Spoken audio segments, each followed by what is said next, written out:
this little hose on the top. Well, that's where your wire shoots. That's where your wire comes out. Now you have a couple buttons down here. The first button strikes an arc on and off. See that? The bottom button shoots your wire on and off. Boom. Make sure you have a good, maybe like a nickel to a 332 landing. Make sure you clean the inside, the outside. So we're gonna open this, put our spacer in between. We want a good 332 gap, just like that.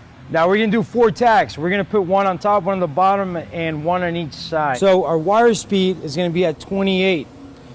So all you gotta do is find it, turn it until you get to 28. And then our amperage on our Dynasty 350, all you gotta do is turn your knob, and we're gonna be going at 128.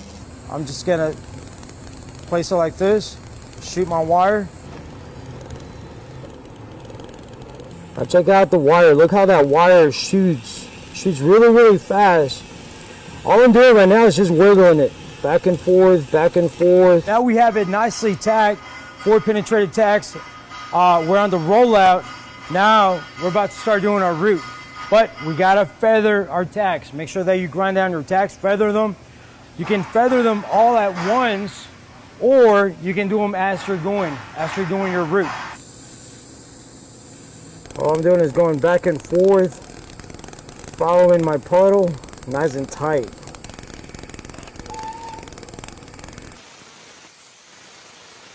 On our hot pass, what I did, I changed my cup size. I'm using a 10 now because I'm coming out this way to the surface. I have a larger size cup, and all I'm gonna do is I'm gonna wiggle it back and forth for a hot pass.